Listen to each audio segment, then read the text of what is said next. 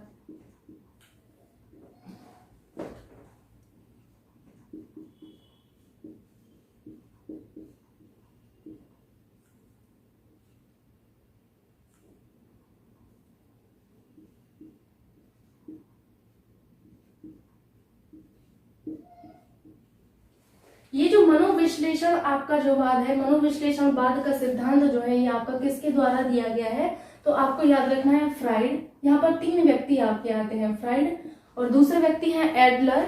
कौन है? एडलर। और तीसरे व्यक्ति हैं कार्ल युंग। कौन है?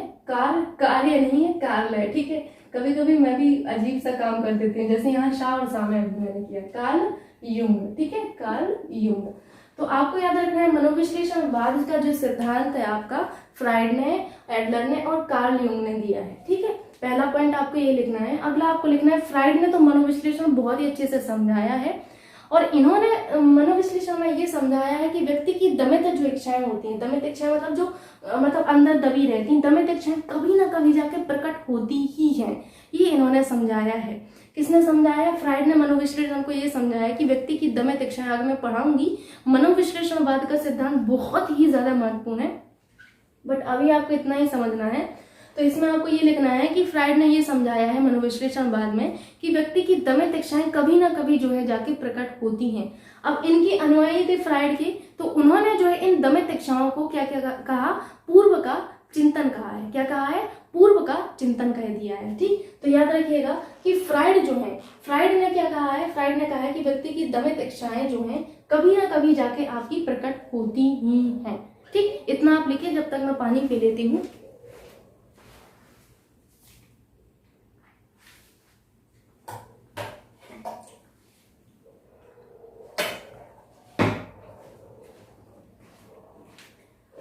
लिख लिया आप लोगों ने?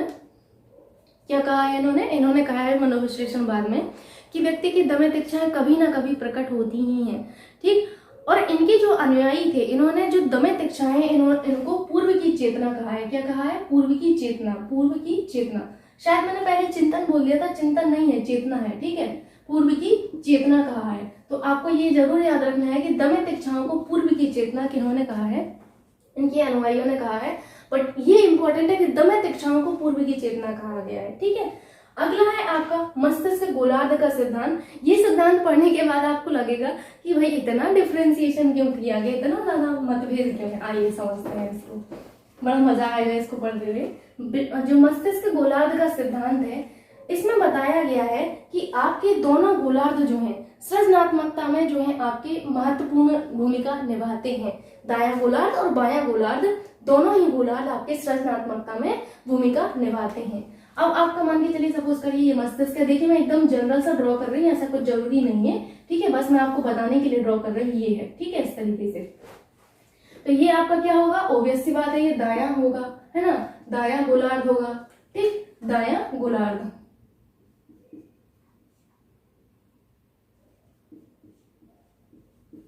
और ये क्या होगा? आपका बायां गोलार्ध होगा।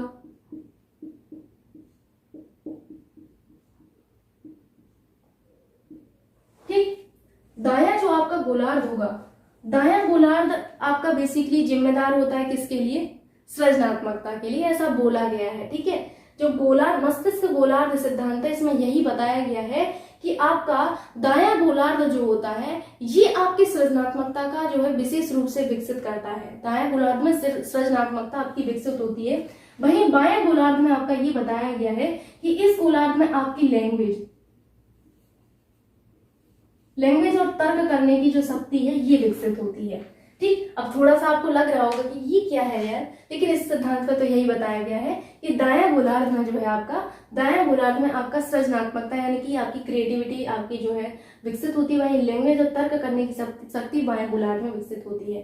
अब इसी को दूसरे तरीके से बोला गया है कि जिन व्यक्तियों का दायां गोलार्ध अधिक विकसित होता है, जिन व्यक्तियों का दायां गोलार्ध अधिक विकसित होता है, उन व्यक्तियों में क्रिएटिविटी यानी कि सृजनात्मकता पाया जाता है। फिर से सुनिए, मैं बोल देती हूँ, आप लिख लीजिए। जिन व्यक्तियों का दायां गोलार्ध अधिक विकसित होता है, जिन व्यक्तियों का दायां गोलार्ध अच्छे से विकसित होता है, अधिक विकसित होता है, उनमें क्रिएटिविटी पाई जाती है। किनमें? जिनका दायां गोलार्ध विकसित होता है। ठीक, याद रखेंगे आप लोग। ठीक है, तो यहाँ पर थोड़ा सा भेदभाव आपको समझ में आया होगा, लेकिन अब यही है तो आपको पढ़ना है। अगला है आपका सील गुण सिद्धांत। ठीक है, सील गुण जो सिद्धांत है, सील गुण सिद्धांत में खाली आपको इतना याद रखना है कि ये सिद्धांत किसने दिया है, बाकी कुछ महत्वपूर्ण नहीं है सील गुण सिद्धांत में। सील गुण सिद्धांत आपका जो दिया गया है आपका आरवी कैटल और आपका अल्पोर्ट के द्वारा दिया गया। ठीक है, तो याद रखिएगा आपका जी अल्पोर्ट, GW अल्पोर्ट,